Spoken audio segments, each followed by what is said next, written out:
Halo Sobat Sehat semua, selamat siang. Berjumpa lagi dengan saya Frisni tentunya di program kesayangan kita, Prognosa. Program ngobrol santai bersama Rumah Sakit Panti Waluyo. Nah, pada siang hari ini, edisi Selasa 31 Mei 2022, kami hadir lebih siang dari biasanya ya, karena ada narasumber yang luar biasa yang hari ini khusus meluangkan waktunya dari berbagai kesibukannya yang luar biasa tentunya untuk berbagi ilmu dan berbagi tips seputar kesehatan tentunya dengan sobat sehat semua di rumah. Saya perkenalkan langsung seseorang yang ada di samping saya yang siang ini akan menemani saya ngobrol ya dan berbagi informasi dan tips buat sobat sehat. Beliau adalah Dr. Niwan Tristanto Martika, FISR, betul begitu ya dok? Iya mbak. Iya. Sebentar, FISR itu apa dok? Jadi itu seperti apa ya? Apa namanya?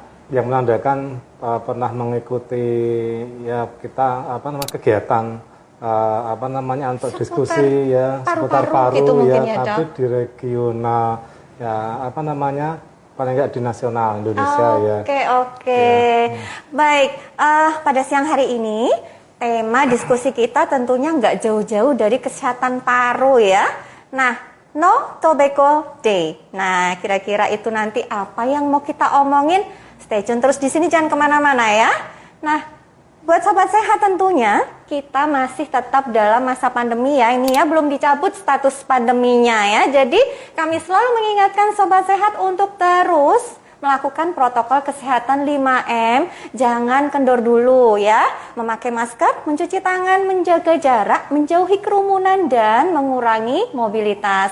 Dan buat sobat sehat yang mungkin belum mengetahui informasi ini bahwa mulai 1 Desember 2021 rumah sakit kami, Rumah Sakit Panti Waluyo sudah bekerja sama kembali dengan BPJS Kesehatan dan menjadi pusat layanan kecelakaan kerja bekerja sama dengan BPJS Ketenagakerjaan. Nah, bagi sobat sehat yang belum memiliki jaminan kesehatan, manfaatkan juga layanan kekasih dari Rumah Sakit Panti Waluyo Surakarta.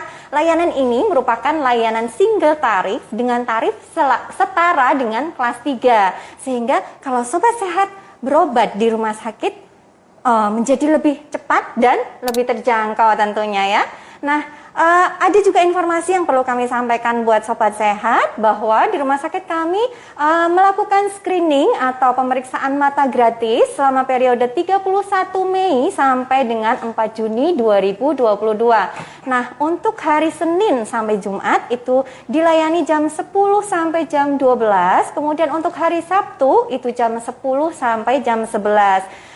Di samping itu juga kami sedang melakukan pemeriksaan wasir gratis. Nah, ini setiap hari Senin sampai Rabu jam 8 sampai jam 10.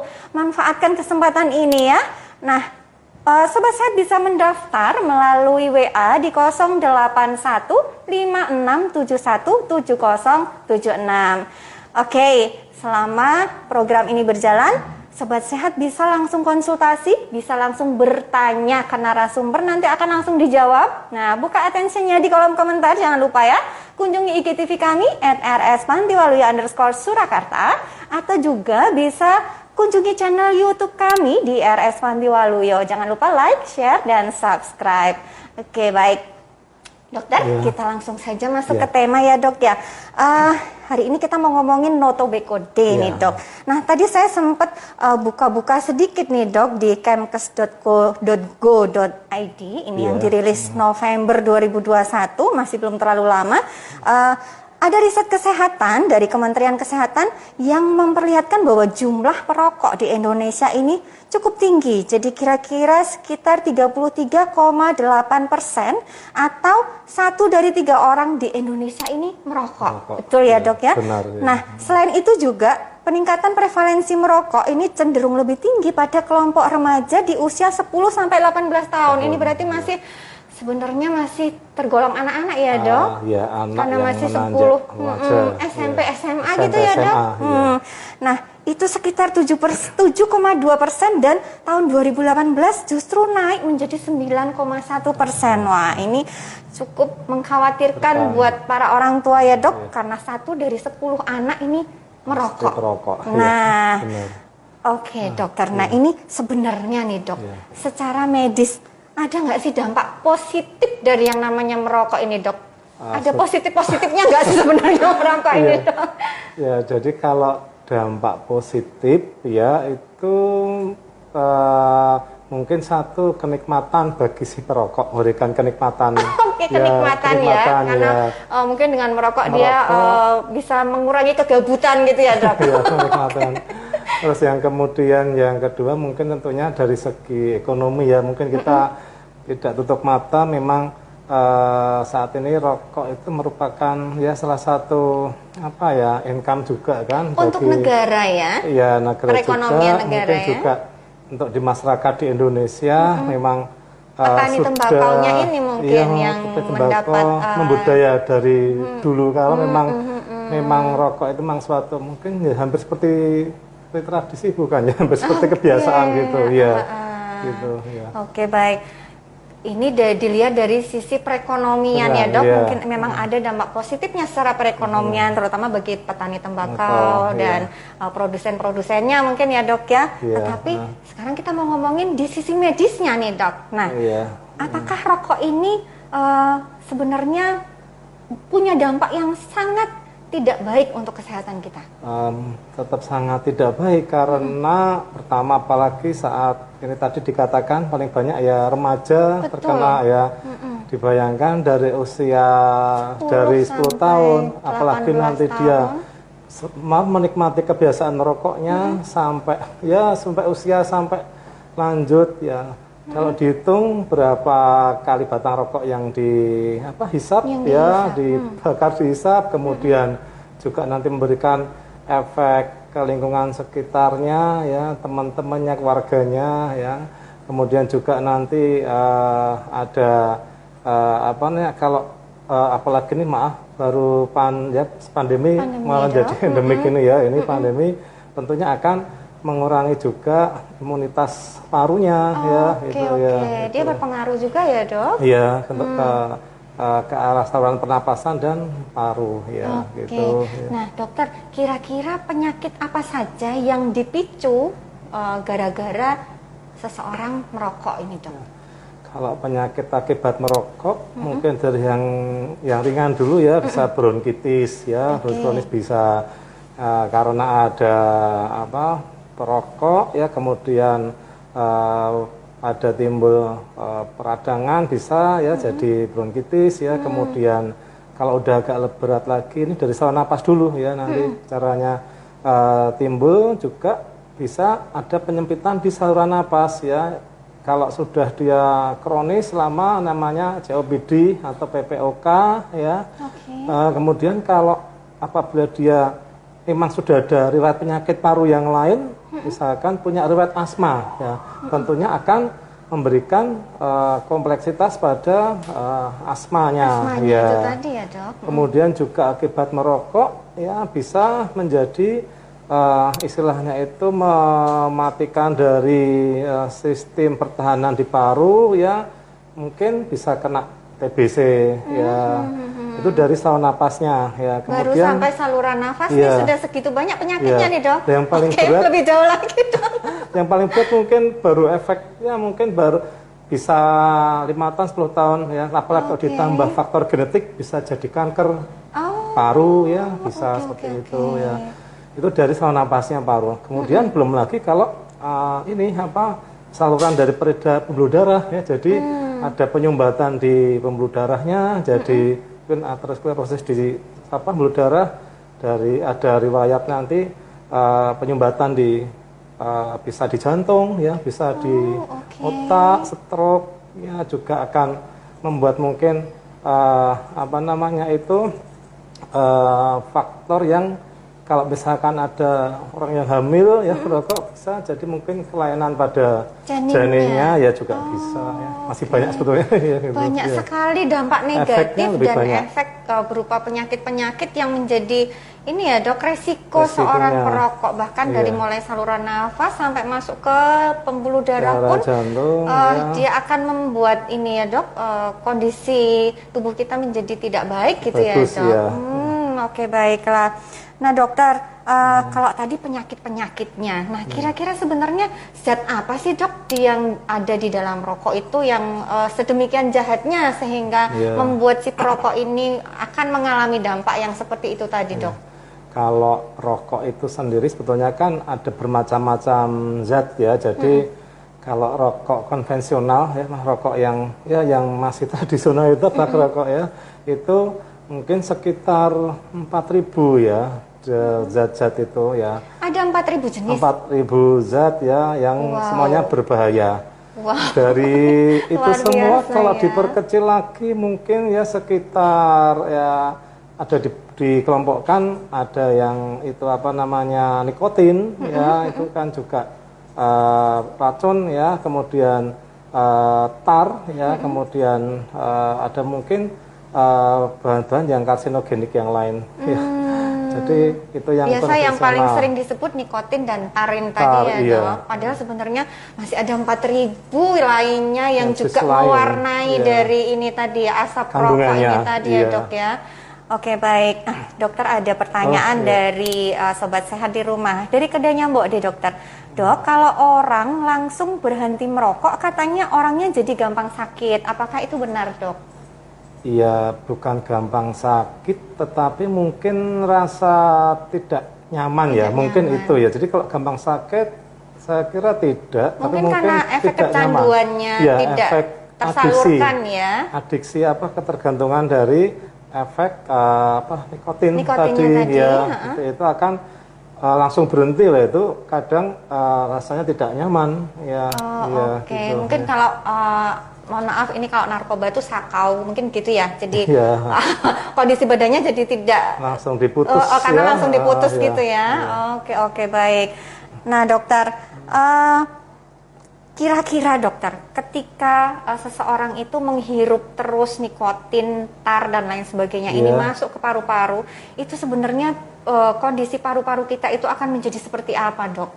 Ya, jadi kalau masuk ke saluran pernapasan, tentu yang pertama dia akan terhirup lewat ini ya, mesti mulut dulu kan hirupnya ya.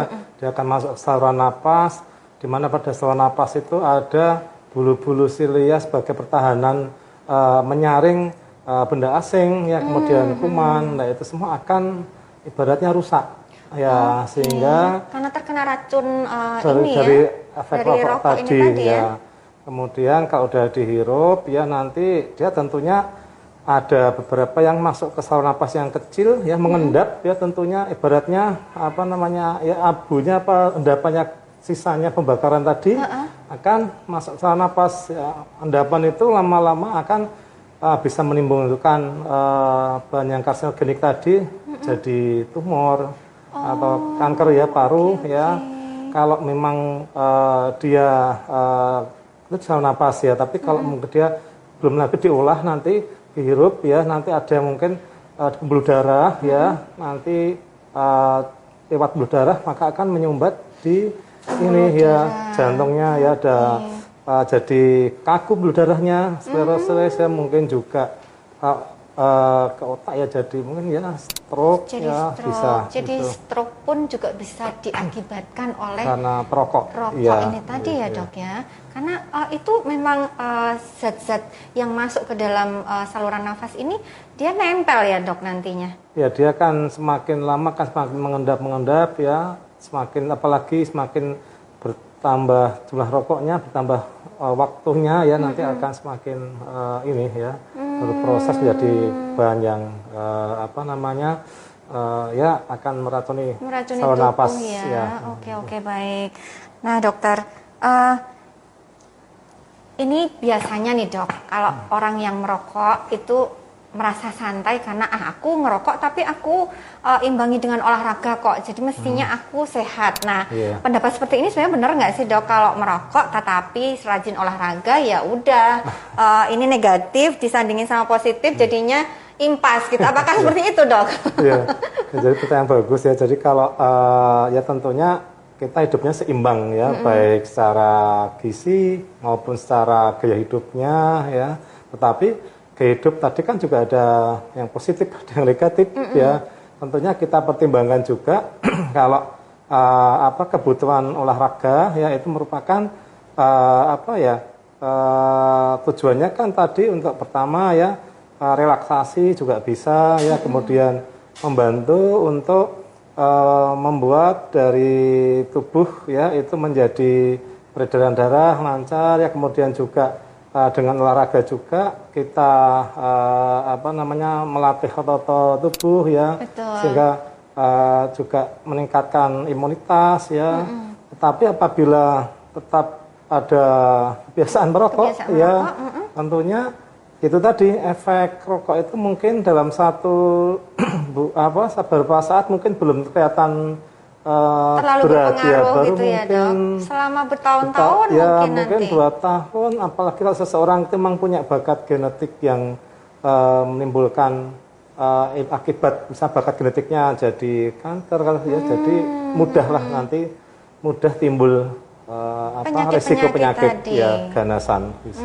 Gitu. Artinya bahwa meskipun berolahraga rutin pun, tetapi kalau masih merokok, ya sama saja ya, Dok? Sama saja ya. Tetap aja resiko penyakit yang tadi disebutkan dokter tetap masih bisa timbul. nempel juga Iya, ya, Dok? timbul, Oke, iya. karena yang jadi intinya merokoknya tadi itu ya, Dok? Iya. Oke, baik. Ini ada pertanyaan lagi, dokter, dari Mbak Arinda Wedinia. Dok, ayah saya perokok, tetapi hasil toraknya baik. Nah, itu bagaimana, Dok? Apakah memang ada yang seperti itu ya, Dok? Perokok yang mungkin sudah bertahun-tahun, Iya. tetapi ketika dicek toraknya bagus-bagus saja tuh, nggak ada kenapa-napanya? Ya, jadi kalau ronsen ya memang bisa untuk screening ya. Jadi pada untuk seorang perokok sebetulnya screening tidak hanya dari ronsen saja, tapi juga dari klinis gejala ada tidak ya, kemudian foto ronsen tadi juga sama fungsi parunya. Fungsi paru itu dari untuk saluran napasnya ya, untuk paru khusus paru. Belum lagi kok nanti di luar paru sistemik tentunya kan ada mungkin nanti pemeriksaan rekam jantungnya itu kan yang lain-lainnya di luar paru ya gitu.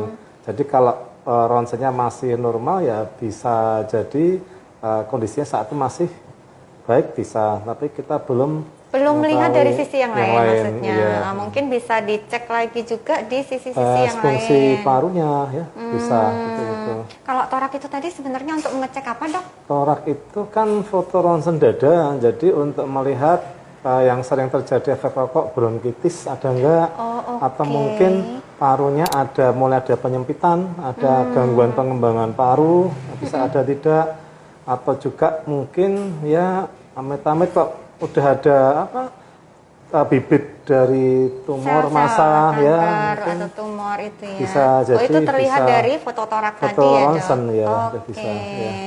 Nah, kalau pemeriksaan yang lain mungkin bisa dengan jalan apa nih, Dok?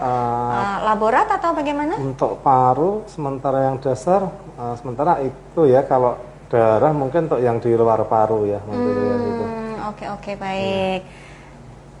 Nah, dokter, tadi kita sudah sebut ada yang nikotin, ada yang tar, yang biasanya orang paling paham bahwa ini adalah zat yang membahayakan dari rokok. Nah, ini kan bikin semacam kecanduan gitu ya, Dok, zat-zat ini ya, Dok. Nah, itu ada nggak cara yang paling efektif ketika seseorang ingin berhenti merokok supaya tidak menimbulkan efek jadi sakit-sakitan atau bagaimana? Itu caranya yang paling efektif gimana nih, Dok, biar bisa menghentikan rokok, ya.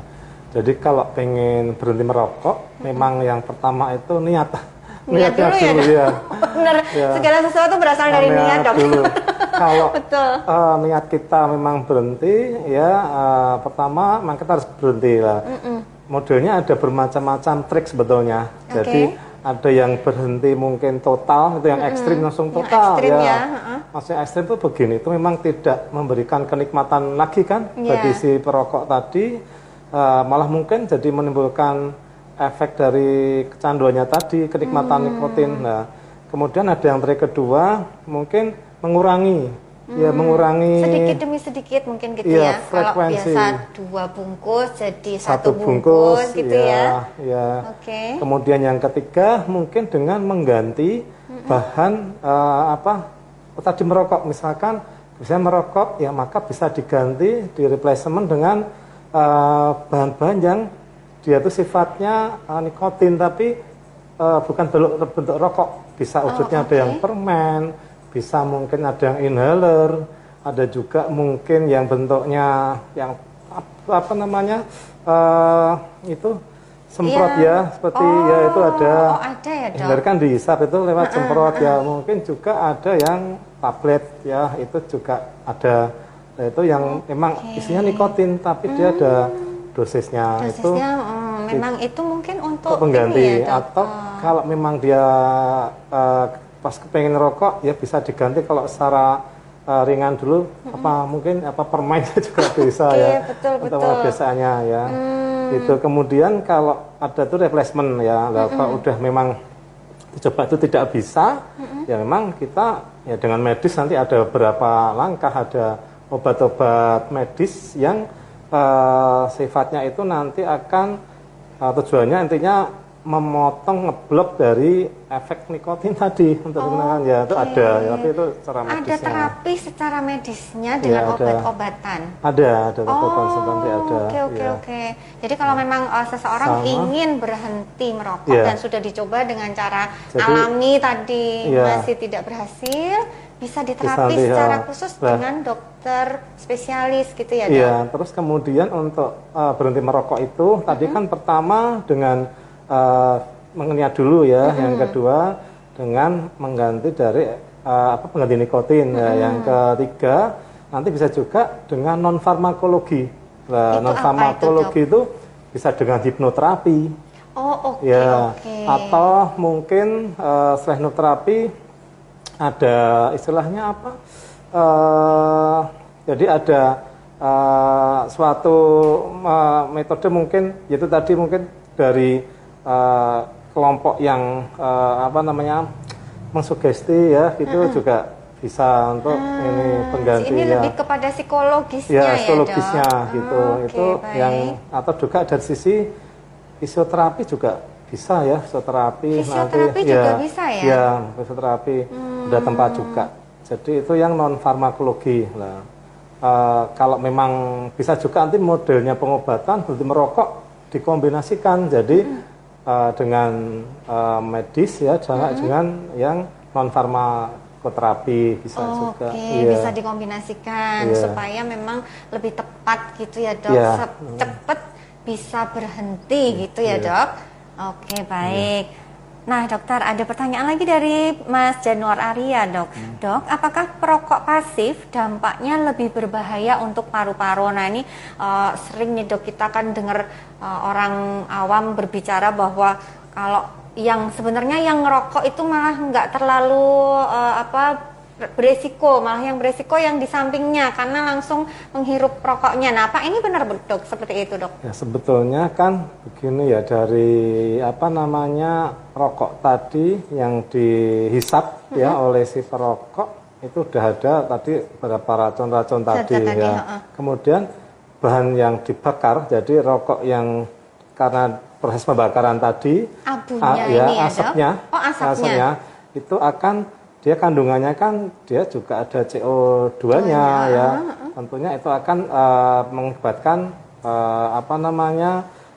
kelebihan lagi untuk racunnya akan terhirup orang lain, apalagi juga bahan yang dari 4.000 jenis tadi itu kalau menempel di baju atau di ruangan tertutup itu hilangnya lama, itu bisa memberikan pengaruh juga gitu ya.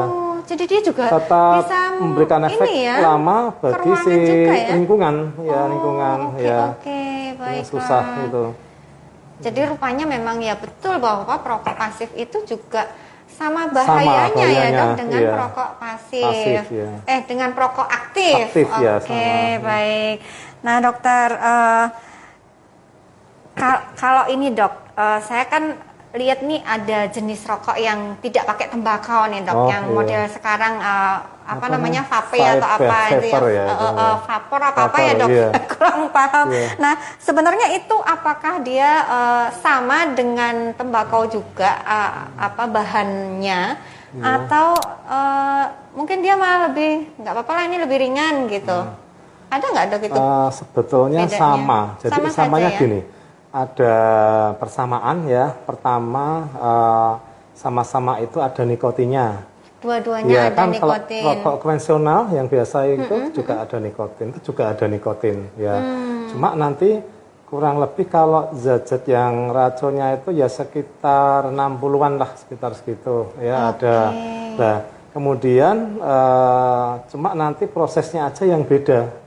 Jadi kalau rokok elektrik disebut juga dengan e-sigaret, e-smoke atau Betul. apalagi namanya banyak sekali ya.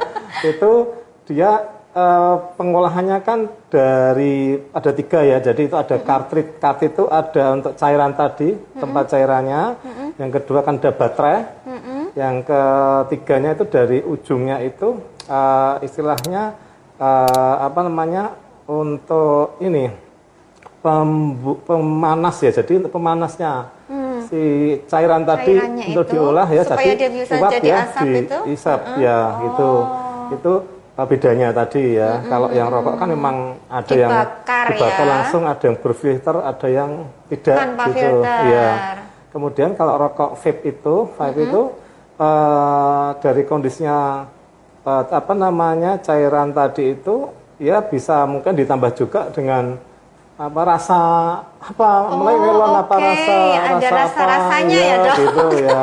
Tapi tetap isinya nikotin ya, sama saja bahan kandungannya alkohol juga sebenarnya. mungkin ada ya. Gliserin juga ada mungkin ya. Terus pembakarannya tadi dia kan memang bedanya dia tidak menimbulkan asap ya. Tadi kan dari partikel ya, dari zat di asap itu tadi akan Kalau ini masuk dari ke tubuh cairan ya, ya. cairan itu bedanya itu. Dan itu nanti malah itu tidak ada filternya ya. Kalau rokok konvensional kan kadang ada Masih rokok ada ada filter filternya. ya. Itu ya langsung hisap ya. Ya tentunya nikotin juga bahan karsinogenik juga ya, tentu juga zat yang lain ya. Nanti ada CO2 gas yang lain itu juga akan membuat juga tidak berfungsinya sel ya dari pertahanan paru ya. Tetap dia memberikan efek sama saja sebetulnya. Sebenarnya ya, Dok. Iya, tidak ada Bukannya beda. lebih ringan, tetap ya sama saja Sama pokoknya. saja, iya. Intinya merokok juga dengan kandungannya yang hampir sama juga ya, Sama, Dok ya, iya. dengan tembakau yang benar-benar dibakar tadi ya, Dok. Iya, jadi tidak ada beda. Tidak ada bedanya. Jadi iya. sebenarnya ya mending nggak usah ngerokok Rokok aja ya, Dok. iya. Apapun itu bentuknya, Iya. nggak usah ngerokok aja biar paru-parunya sehat gitu ya, Dok ya. Oke, baik. Nah, dokter, kalau zaman dulu nih, Dok, ini bicara tentang tembakau nih, Dok. Kalau zaman dulu itu biasanya eyang-eyang putri itu tembakau ini nggak dibakar nih, Dok, tapi kalau orang Jawa bilang nyusur gitu ya, Dok. Nah, sebenarnya kegiatan nyusur ini tadi apakah juga berbahaya, Dok, kalau tembakau ini tidak dibakar, Dok? Ya, tembakau itu nanti kan dia ya ada nikotin juga. Tembakonya kan nanti dia juga bahan karsinogenik, biasanya sering terjadi efek kanker rongga mulut ya, seringnya itu nanti ya. Jadi dia hanya sekedar di kulum saja, itu pun juga akan memberikan ya ada zat yang membuat iya. dampak negatif Negatifnya, juga ya, Dok. iya. Oke, baiklah. Nah, ada pertanyaan dokter dari Mas Muhammad Wahyu Saputra 1906. Waduh. Oke, baik. Dokter, saya mau tanya, cara membersihkan nikotin di dalam paru-paru ini bagaimana ya, Dok? Ada caranya nggak ini, Dok? Kalau sudah terlanjur ngeflek tadi di paru-paru sekian lama, itu bisa nggak sih dibersihin, Dok? Jadi kalau istilahnya flek ya, jadi sebenarnya kalau flek itu secara awam berarti pada foto ronsen paru tampak gambaran kabut. Sudah terlihat ya, ya. kabut ibaratnya flek gitu ya, paru-parunya kotor gitulah. Kotornya tadi kenapa? Apakah karena proses infeksi ya, ada peradangan paru, atau yang dimaksud itu karena efek Mungkin rokok, zat-zat tadi yang sisa nempel, rokok, ya, sisa rokok nempel sekian ya, tahun kan gitu, mengendap ya, di situ. itu ya dibersihkannya sulit ya. Kalau misalkan dengan secara medis ya, ya kalau misalkan istilahnya kalau di paru itu untuk bronkoskopi misalkan ya, saya akan diteropong, nanti di dalamnya misalnya ada dicuci ya, tapi itu tidak berperan banyak kan, itu juga istilahnya tindakan seperti itu juga invasif ya, terus juga tidak nyaman ya. Jadi kalau membersihkan nikotin paru ya tidak bisa, dia kan pasti mengendap di apalagi saluran napas yang paling kecil di alveoli ya, sulit untuk ini ya. Jadi sebenarnya mengendapnya tidak hanya di paru-paru gitu ya dok, tetapi di saluran-saluran yang kecil-kecil pun yang semuanya di juga bisa, ya. Ada endapannya, dan itu akan sangat sulit dibersihkan ya dok. Ya, akan dari waktu ke waktu lama akan terjadi mungkin endapan, timbul berbagai penyakit, misalkan ya tumor ya, atau mungkin juga ada infeksi paru juga bisa gitu. Oke. Intinya nih akan sangat sulit untuk dibersihkan ketika sudah seperti itu. Tetapi kira-kira ada nggak pasien yang harus dibersihkan entah dengan cara seperti apa gitu untuk mengurangi penyakitnya, efek dari rokok ini tadi dok? Kalau membersihkan saluran napas ya kita bisa diberikan misalkan obat mukolytik ya, mukolytik, tapi itu membantu mengeluarkan dahaknya aja, tapi tidak bisa untuk membersihkan ya. Jadi untuk istilahnya itu mengeluarkan dahak, membantu saja ya, mukolytik. Tapi tidak bisa membersihkan dalamannya paru-paru. Sudah itu ada nggak kenapa bisa ya dok? sulit ya, nanti akan cari sekian waktu lama tentunya akan bertambah ya, banyak akan timbul ya betul. Dan dia sudah berefek terhadap penyakit penyertanya, tidak hanya membuat kotor saja ya dok ya, dan itu akan sulit penanganannya gitu ya dok. Oke baik, ada pertanyaan lagi dokter dari Mbak Naftalia Krisanti. Mengapa banyak lansia pria di lereng gunung kebanyakan tetap sehat meskipun tetap merokok dokter? Ya, data seperti itu sebetulnya kan juga harus ada suatu data tindakan ya. Jadi sehatnya dari dari mungkin sisi fisiknya aja lah. Dok? Tetapi kalau dilakukan mungkin pemeriksaan yang mendetail ya, bisa jadi mungkin ada faktor yang muncul, faktor penyakit yang muncul misalkan. Tapi mungkin belum terdiagnosa karena memang tidak didiagnosa ya. Dianya tidak memeriksakan diri sehingga tidak tahu ada. Belum tentu ya. Oke, baiklah. Jadi mungkin sehatnya ini dilihat dari sisi apa dulu gitu ya dok?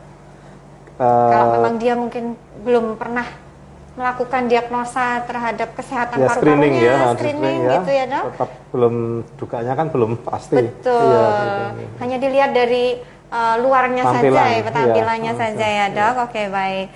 Nah mungkin masih ada sobat sehat lagi yang ingin berkonsultasi dengan dokter Niwan.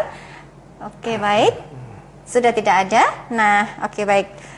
Dokter, sudah banyak sekali tadi kita cerita tentang bahayanya merokok, terus apa yang terjadi dengan paru-paru kita.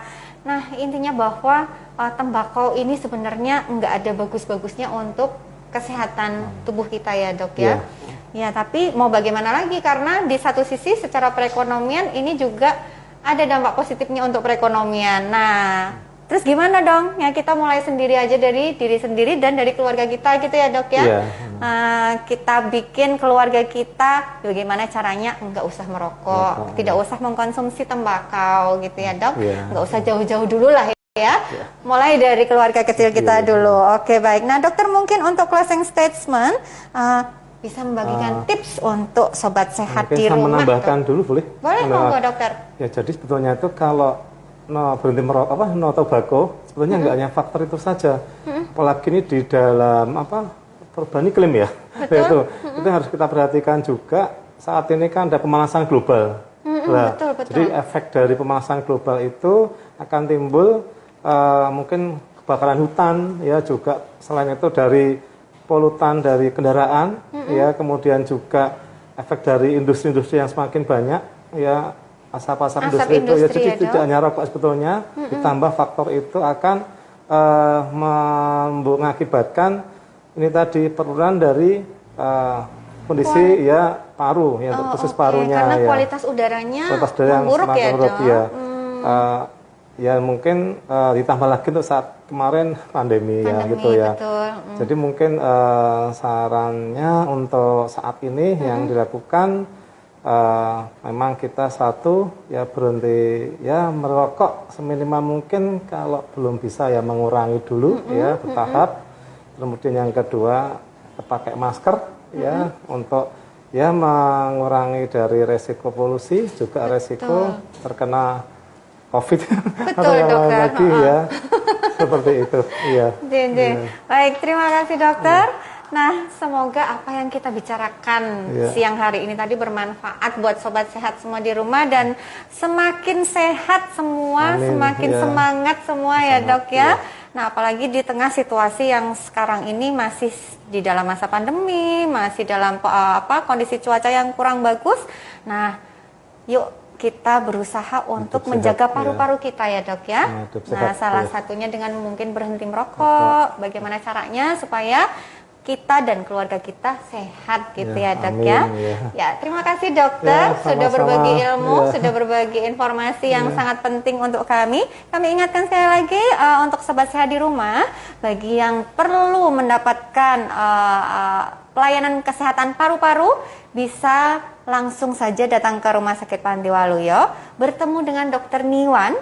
Di jadwal prakteknya adalah di hari Senin sampai Jumat jam 18.30 sampai 20.30.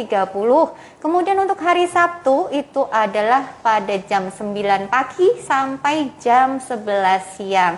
Nah, untuk informasi lebih lanjut, sobat sehat bisa menghubungi kami di telepon 0271712077 dengan extension 0 atau 1000. Bisa juga melalui WA, Telegram, SMS di 081567170076.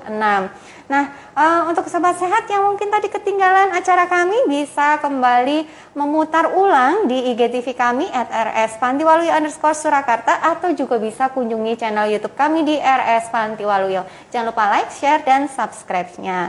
Oke, baik. Kami berdua akhirnya pamit undur diri dari program Prognosa untuk edisi hari ini. Nantikan terus Prognosa di edisi-edisi berikutnya dengan tema-tema yang selalu menarik tentunya ya. Nah, kita tutup dulu acara ini ya dok. Salam sehat, salam sejahtera buat semua sobat sehat di rumah. Salam cinta dari kami, dari Rumah Sakit Panti Waluyo. Tetap sehat, tetap semangat ya. Ya, sampai jumpa.